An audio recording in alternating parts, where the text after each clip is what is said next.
Were there any times during your career, Kenny, where it was a struggle, the playing side of it, where you just couldn't find form, where things just weren't happening for you? Was that a constant battle, or were you actually quite happy with how things were going?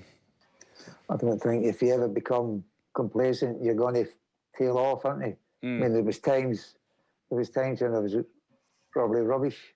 No, probably. It was rubbish. And you just got to try and get your way through it. I think I had a long run, maybe 20 games or something without scoring a goal. And then scored with a header for a corner at Brighton. A header? What am I doing? Challenging for a corner. They used to send me out to take them. But, so that was, yeah, you become a wee bit frustrated. But no, as well as letting yourself down, you feel as if you're letting everybody else down. And Joe left us out when he was manager. Quite rightly so. We're going to play at Tottenham. And he said, "You're not playing." I said, "I know, I read it in the paper." Did you? But I didn't deserve to play. I'd been rubbish. So, fair enough.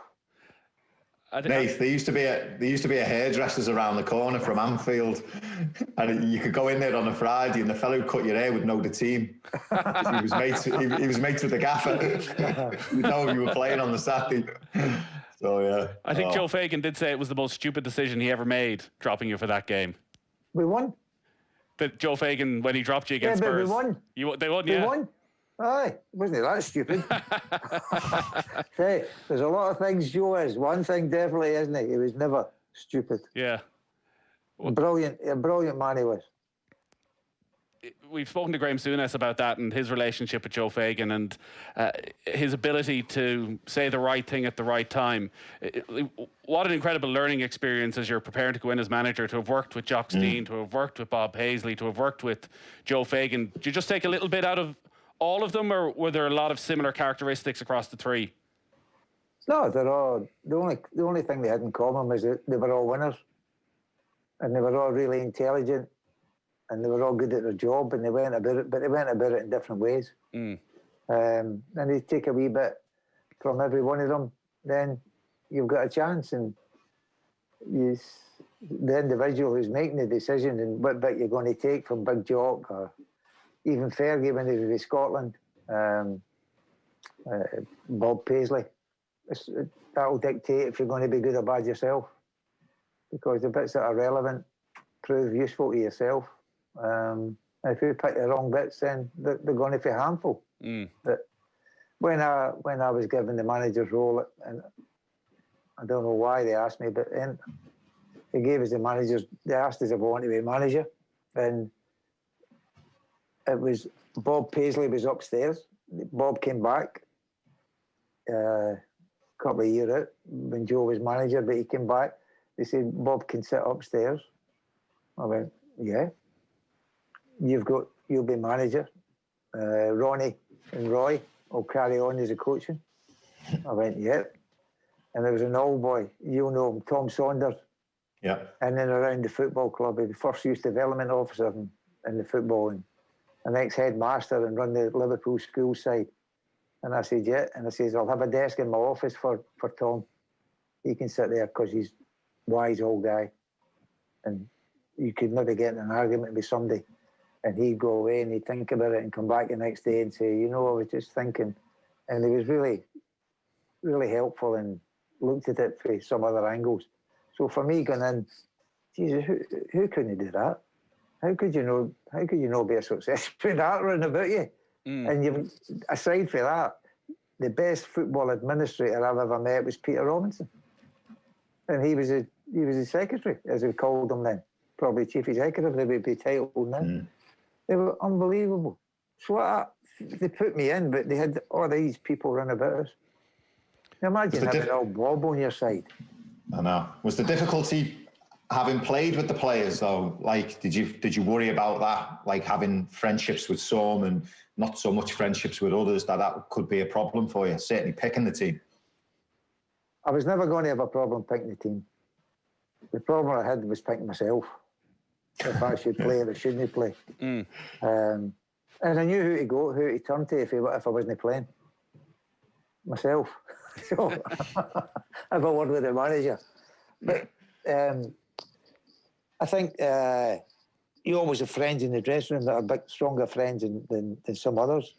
But when my attitude was always, if we're playing a game, I want to win as much as they want to win.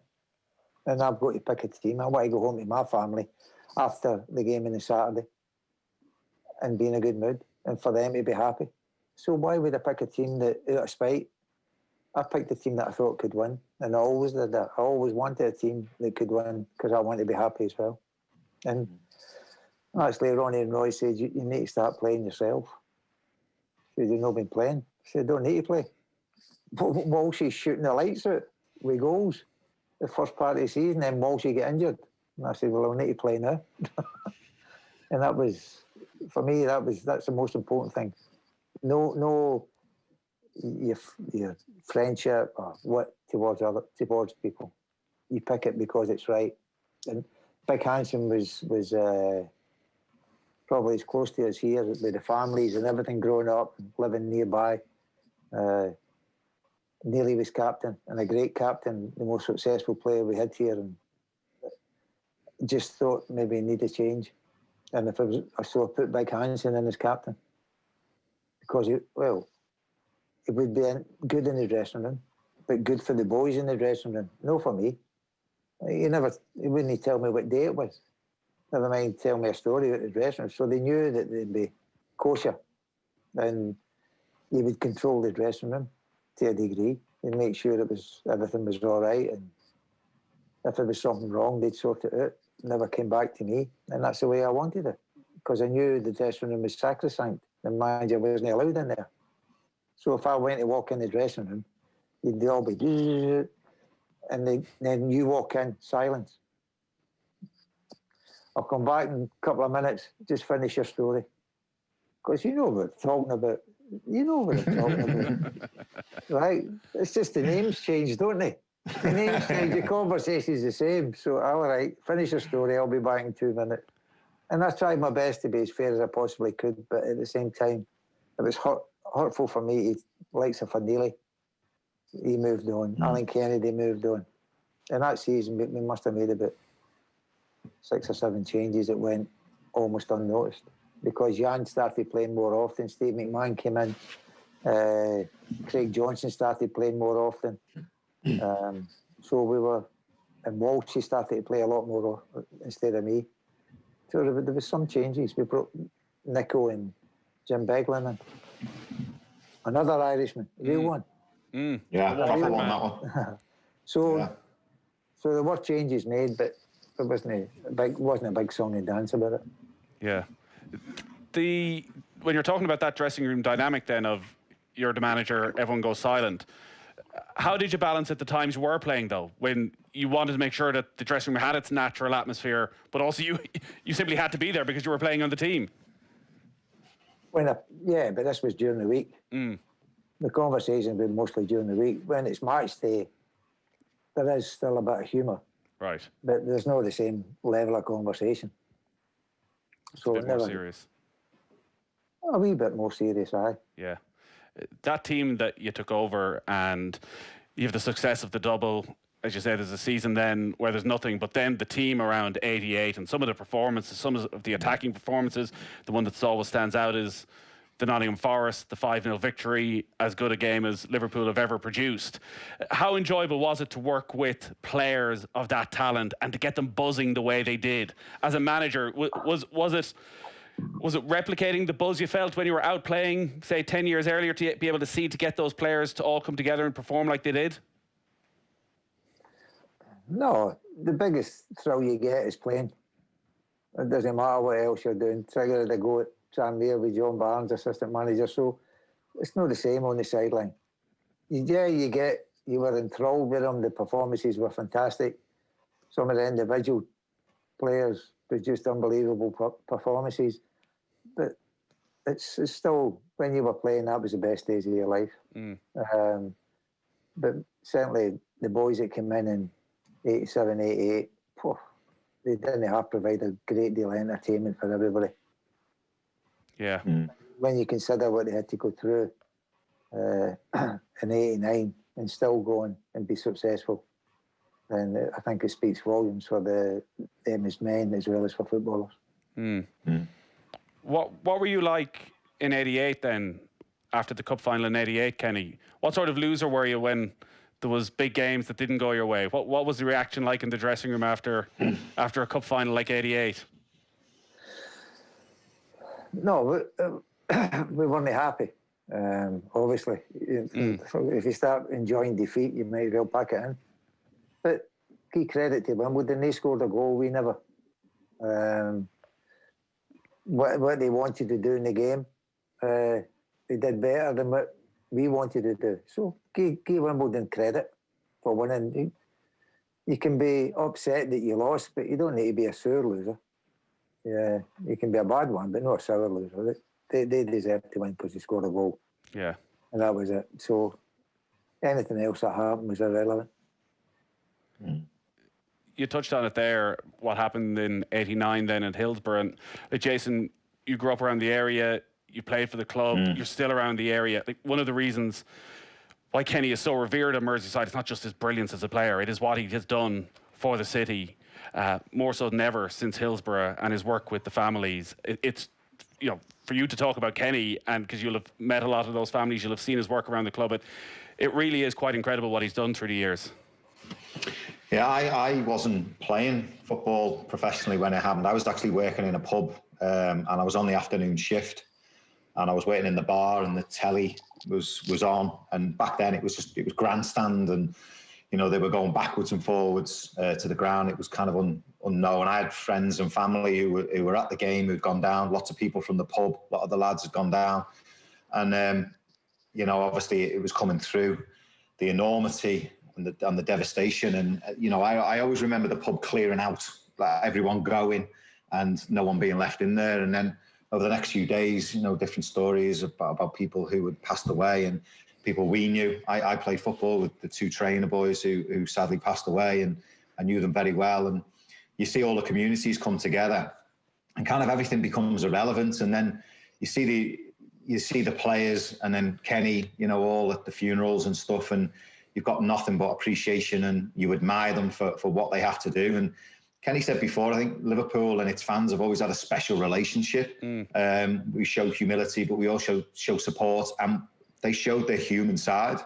You know, they were looked upon as gods and great players and legends, but, you know, through adversity, I think people can see the character of the human being. And all them players and Kenny, what they did, only they can tell you how they felt. And, you know, everyone's appreciative of what they did and what they're doing now still. You know, I'm very good friends with John Aldridge, and I still see him get upset by it, and they're all the same. And it was brilliant. It was amazing what they did. It was just amazing. When you talk about the footballing side there, Jason, like, it's still hard to get your head around that it's sort of 6 weeks later, Kenny, that the Michael Thomas goal happens and Arsenal win the league. And you have so much context at that time for football's place in life. It felt as had more of an importance for the people of the city for something to get behind, and with the cup final. For you, though, those games that came afterwards, how difficult was it to give them any level of importance, considering everything that you, the club, the city had been going through over the previous months? No, we got success at Wembley. They beat Everton 3-2 after extra time at Wembley. Then we came back with the trophy and did a wee bit with the trophy round about the hospital in Liverpool. On the Tuesday, we were playing West Ham, Tuesday night.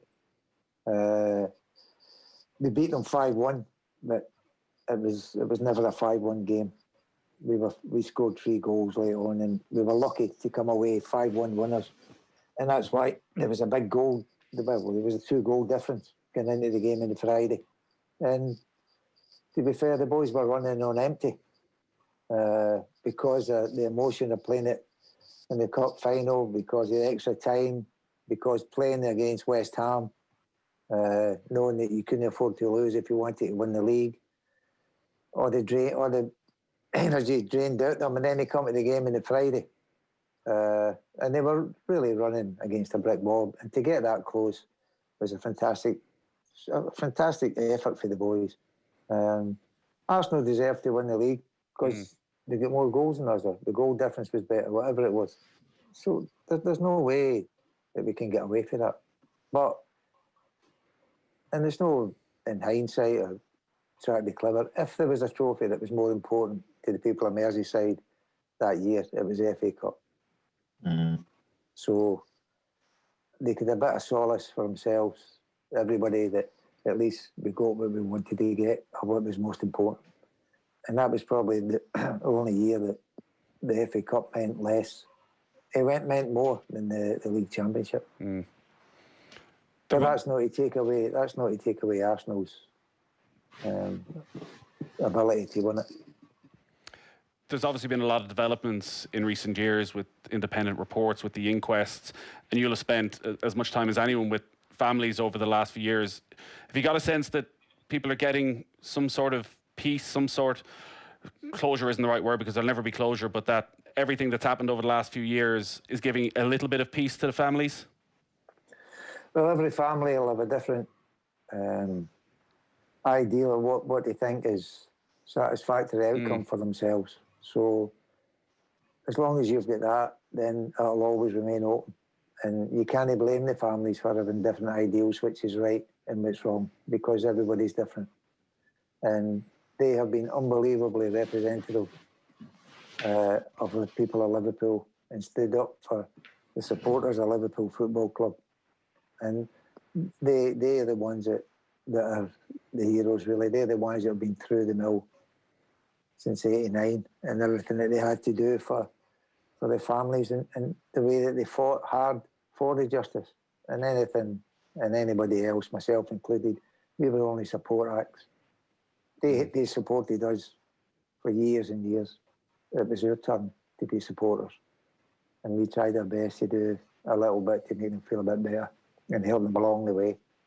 But they always are the biggest player in any of this. Nothing to do with... Nobody did it for anything, any personal gain. They did it because it's the right thing to do. And if you can't help people less fortunate than yourself, we've all got a problem. Has the way that you and your family have dealt with it changed in recent years as well? There's been a documentary, there've been quite a few public interviews where, as a family, you seem to have spoken quite openly. Do you talk about it now in a different way to maybe you were even 10, 15, 20 years ago? My family? I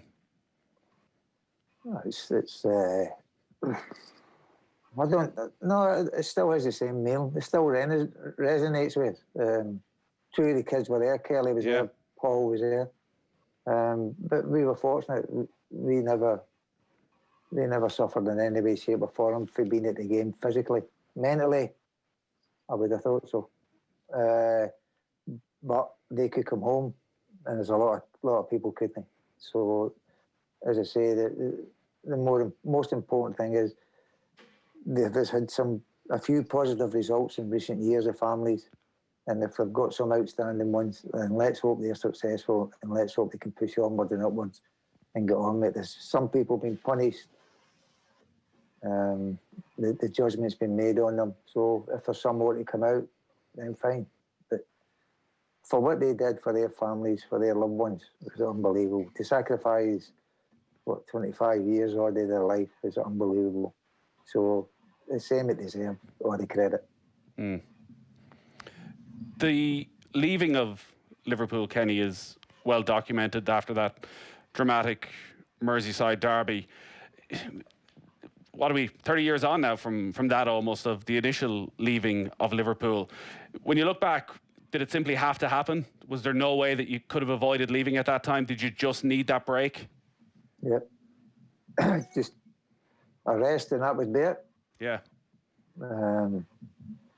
Unfortunately, for me, it might have came at the wrong time. We were top of the league. Made my mind up before the Everton game, which confirmed that it was the right decision I was making. And there was no way. I just run out of gas, and you run out of gas. I'm doing nobody any favours, least of all the club. More importantly, the family as well. So for me, it was the right thing to do. Yeah. Jason, what are your memories of that time and that era when all was changing for Liverpool, when Kenny is finishing up, Graham Souness is coming in? You're just starting out as a professional footballer at that stage. Yeah, I'm just making a way in the game. Yeah, still a massive fan, still going to games. I've become friends with a couple of the players as well. Obviously, as a community, we were all still hurting about what went on. And, I think we all understood Kenny's decision. As fans, we were devastated by his decision to leave. But I was young as well, so I didn't really understand it too much. And I wasn't as emotionally attached as what Kenny was, obviously. But, as I've grown up and realised mental health and what such, I can understand completely why. But at the time, as a fan, you're wondering what's going to go on, and it's a fresh start. And Graham tries to change sort of the ethics and the philosophy of the football club. So you're just watching intently what's going on. And, I was there, Bristol City on the Kop, when unfortunately they were beaten and Graham got sacked. And it was just that time for me when I was just making my way into professional football at Bolton. You can't have been happy then as a Bolton player when he rocked up at Blackburn. Who, Kenny? Coming back. No, I said before, there's been a lot of discussions about Melwood and sad times. One of the saddest times for me was when Roy Evans resigned, when Gerard Houllier come in, and he come into the Melwood dressing room, the porter cabin, and he said he was leaving, and there was tears, and the whole place was just in tears. Every player, Neil Ruddock, everyone was in tears. And Don Hutchinson tells the same story of Kenny. And I think when players talk about, I know Kenny's on with us, but when players talk affectionately about their emotions towards a manager, it just tells you a lot about how much he's liked, what kind of a man he is. And, you want him back in the game. If he comes back in the game and he's managing Blackburn, then it's great to have Kenny Dalglish back in football. Managing Blackburn, how he does remains to be seen. Can he replicate what he's done? Who knows? But just to have him back in football, it was great. And as I said, he was my hero, so I was made up to see him just back. And he didn't probably, make a success of what he did at Liverpool, but he was still successful at Blackburn. He still won the league and what have you. So yeah, it was brilliant to see him back.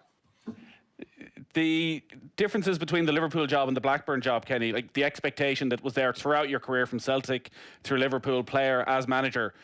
Was Blackburn a totally different experience in terms of expectation? The place the club were in at the time, I know there was investment coming, but the place the club were in at the time, was everything just a bonus at Blackburn? No, it was the success was equally as important to them as it was to Liverpool. Success is success, whatever the club is. The club's whatever club you support is the most important club in that league, in that country. So, the Blackburn Rovers fans love their club equally as much as Liverpool fans love theirs. It's just Liverpool had a lot more fans than what Blackburn did. Yeah. And Blackburn was in its infancy. If Jack Walker hadn't come forward and offered to put finances together to rebuild the club, then nothing would have happened for Blackburn, I don't think. Was that the challenge for you? Was that the challenge to build a team and make it successful and feeling ready to go again? Was that the attraction? They came to see us a few times, and I just liked them as people. Yeah. You looked at them, it was Bill Foxen who unfortunately died before all this really kicked off at Blackburn. But I just thought, these are nice people. They're good, they're homely people. Lancastrians are pretty straight. They've no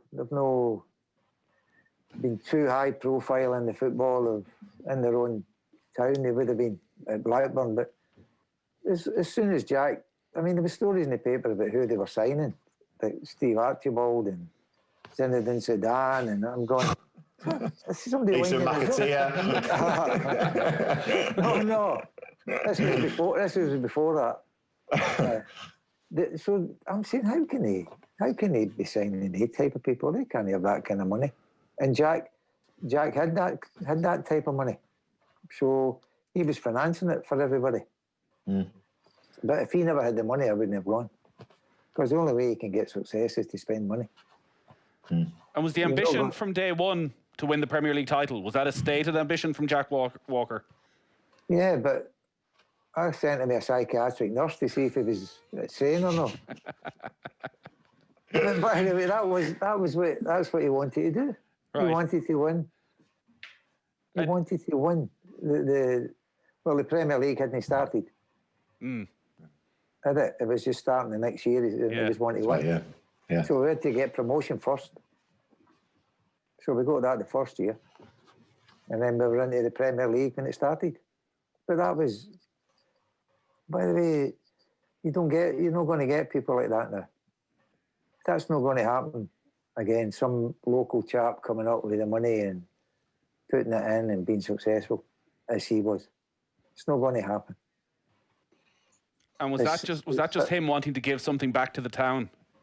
Exactly. He said, I was born and brought up here. I've got steel business here. Owns an airline, and said, I just want to give something back to the people of Blackburn. And that's, by the way, it's hugely commendable that he did that. I presume, Jason, you played a lot against that Blackburn side through the years? No, I didn't. No, because Bolton was. You were. When I signed. We were in the other divisions, and then we eventually got. In fact, one of my last games for Bolton was against Blackburn. I don't think it was Kenny's Blackburn. I remember having a fight with David Batty, and then I signed for Liverpool. There was only one winner there. That was Bats. But yeah, as you know, I eventually signed for Blackburn. I left Liverpool, and so I know what Kenny's talking about with Jack Walker. He had this vision. He come in. We'd get beat a few times. He'd come in the dressing room. He wasn't frightened to give it out, Jack. He'd walk in that dressing room and give you a mouthful and let you know how much it meant to the fans, and we need to roll our sleeves up and pull our fingers out. But unfortunately, illness took over, and we've seen less and less of him. And with his sort of presence being diminished somewhat, the kind of club took a wrong turn, and we had a few different managers come and went, and sustainability never really happened. And yeah, they ended up getting relegated, didn't they? But it's a great club. Like Kenny said, that the people are fans. The fans are great. It's built on good foundations, and yeah, I enjoyed my time at Blackburn. It was just, unfortunately, when Graham Souness turned up, we didn't see eye to eye, and I left. There's only one winner there as well. We mentioned right at the start when you were potentially going to go to Blackburn first time around when you went to Liverpool, and Kenny, you were saying that was the summer you were sort of stepping upstairs and why you were involved. What was the reasoning behind the decision to not stay on as first team manager when Blackburn have got to the summit? Or is that actually the reason that you'd achieved everything you set out to achieve at the club? Well, Jack wanted to win the league. We won the league. Somebody wants to take it forward from there. It's up to you. Let them, they can choose. I said you should get someone else to take it forward for you. Right. So Ray came in, and Ray Harford was hugely influential in us winning the league. Fantastic coach. I think to be fair, it was a difficult job for him coming in afterwards. And although I was in every day, I tried to stay away from the training ground and be as low key as possible, because the players had to understand that Ray was the boss, not me. I wasn't the boss anymore. I was going to look at players for Ray if he wanted players looked at or whatever. And I was very careful, maybe too careful, and not helpful enough, because I didn't want to stand on his toes. How did it feel, obviously, winning it at Anfield? With football, it can throw up these things, can't it? You sign for a football club, and then you've got to play your old club the next game, haven't you? Things like that happening. All of a sudden you find yourself at Anfield after everything that's happened with Blackburn, with a chance to win in the league. Did you feel it was the place to do it, although it was with another team? That it just the place to do it's with the team that you're managing. It's home ground. Yeah. That's the place to do it, isn't it? But second one is to do it at the place where you spent most of your adult life, and that's at Anfield. So really, when you look at it, it doesn't matter where you won it. If you'd been sitting at home and you won it, it wouldn't have mattered. You've still got it, haven't you? You've still got it. And that's the most important thing. But it was a bit special to win it at Anfield. Yeah. The Liverpool fans enjoyed it as well. As long as they could. But it was mixed emotions for them, wasn't it? They would enjoy Manchester United losing it. and I was winning it. But they'd much better enjoyed their own team winning it. Would you have chinned Jamie if he'd ever, because he scored the free kick, didn't he? Ultimately, you lost the game, but would you have given him some stick if you'd have lost the title? Shearer knocked one over the bar for 6 yards. Well, you would have chinned him then, wouldn't you? No.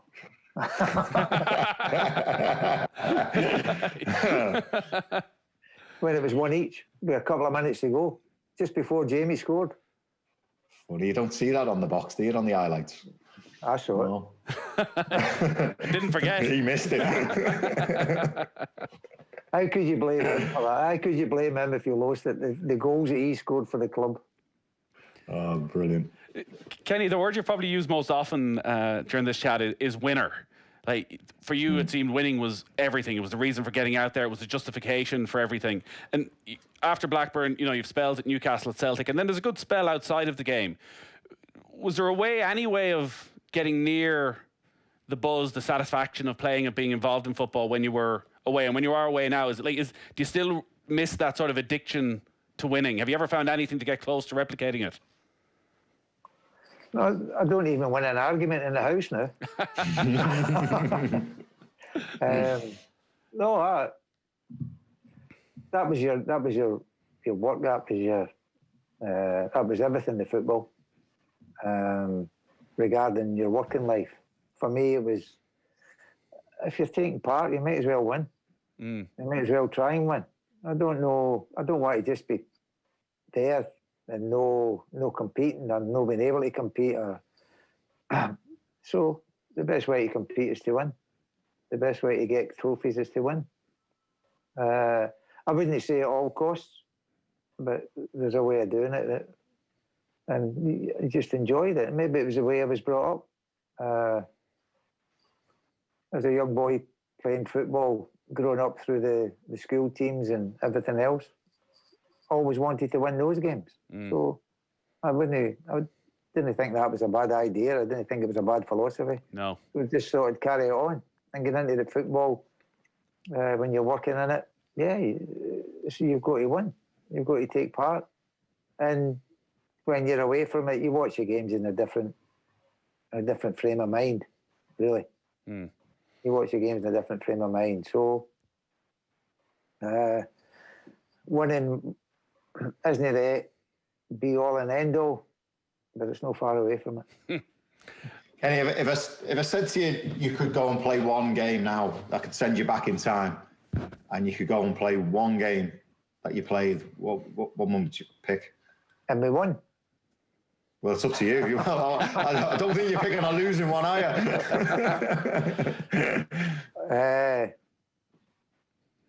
No, I think a really important part of my playing career was in my Old Firm debut when at Ibrox, and I lived right across the road from Ibrox for a few years when I was there. So we were winning 1-0 and we got a penalty kick in the second half at the Celtic end, and Billy McNeil said, "Take it."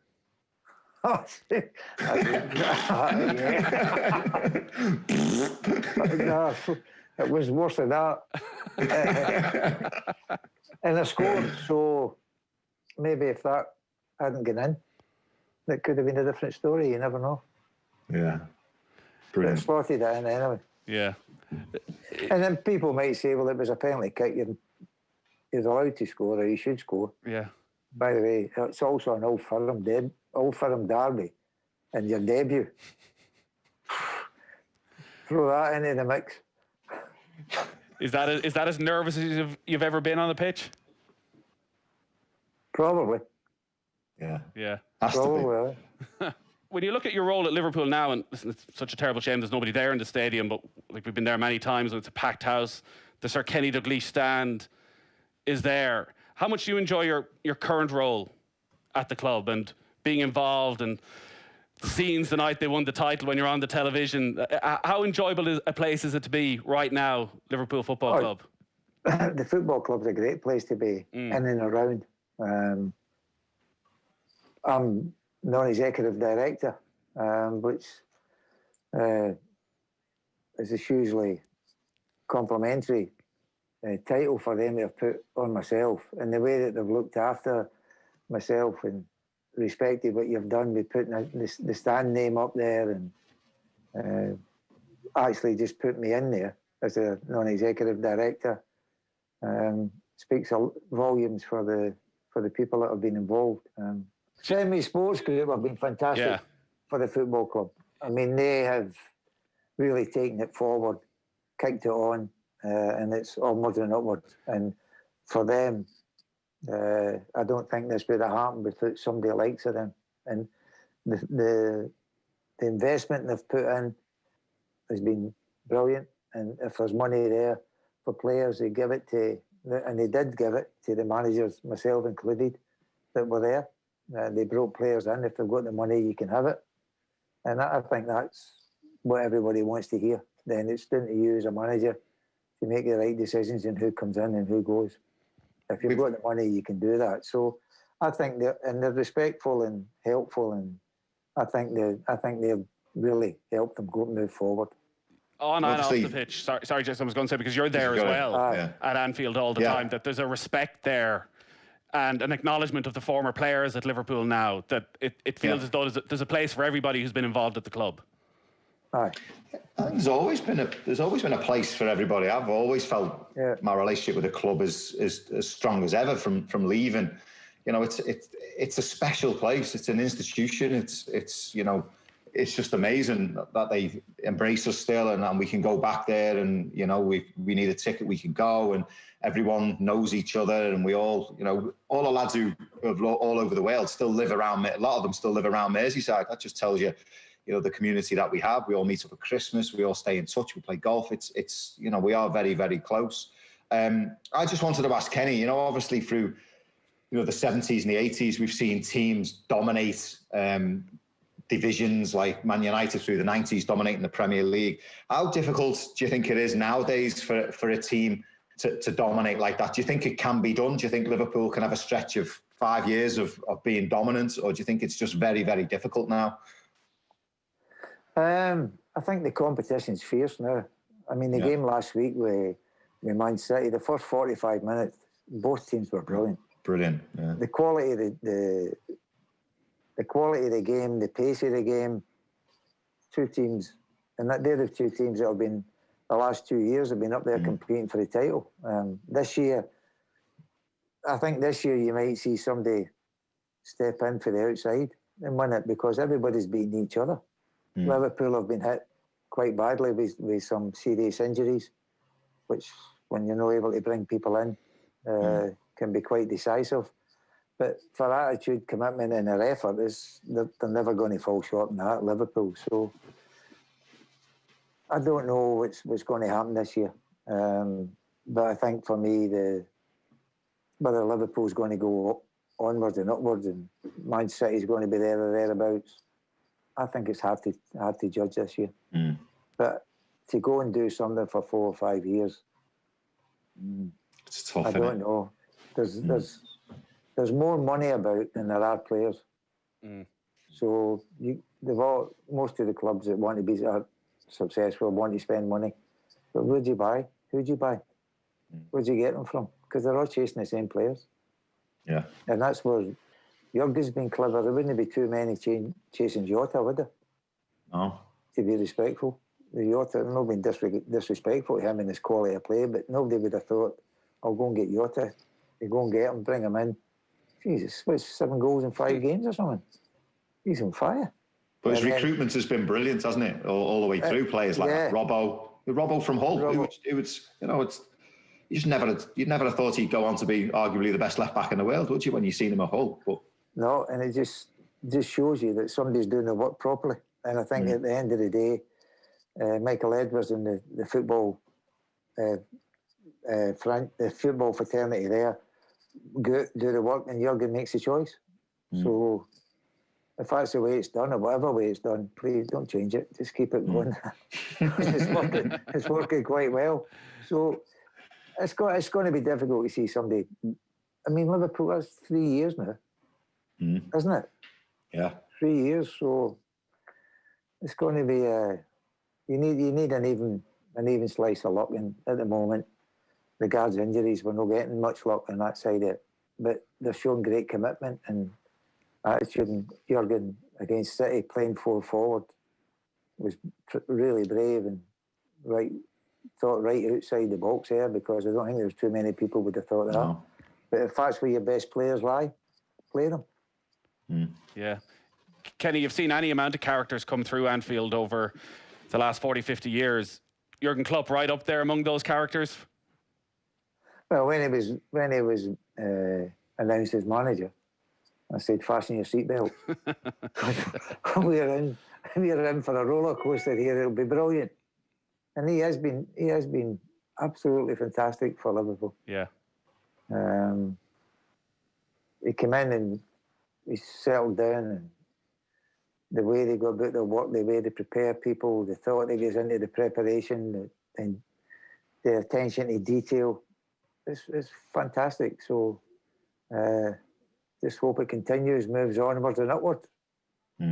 This is the latest in our OTB Sports Remote Roadshows in partnership with Cadbury FC. Check out cadburyfc.com for updates and promotions and giveaways. We have some rapid fire questions to finish up, Kenny. Each of our listeners who sent these in, they get themselves a nice Cadbury's hamper, and they get their question answered, hopefully, by Kenny Dalglish. Stephen Daunt has asked, we went on this earlier, you got to give an answer now, Kenny. Your favourite Irish player? Kevin Moran. Yeah. There's a story there, isn't there? There is a story there. He was captain at Blackburn when I went there. Yeah, very Was true, he? yeah. Yes. And then you sold him for breaking your jaw, didn't you? No, I never sold him. Your nose? I never sold him, he retired. Okay, different. I think so, anyway. And I could beat him at golf. He beat me the other week, actually. He's a bandit, he is. Have you still got a scar from that clash with Kevin Moran? No scars. No scars. That's all right. Grace, actually, Jason McAteer has been getting it in front, because Grace O'Sullivan, who does get a prize, was asking about if you could lace your boots up. So, well, actually, this is slightly different. If you could lace your boots up for one more game for Liverpool since you retired. So, over the last sort of 32 or so years, was there one night at Anfield where you thought, you know what, I'd love to be back out there again? If you could pick one of them, what would it be? Mine would be the cup final, FA Cup final, 96. I'd change the result. Would you change the suit? No, because the suit don't win a game. And that's if we win. If I change the result, we would have looked $1 million. Well, it's just the fact we lost. Everyone thought we looked idiots. Paddy O'Grady asks, and this is a difficult one, Kenny, I'm sure you hear sometimes, who from the current squad would make the 86 double-winning team? Good question. Who would make it?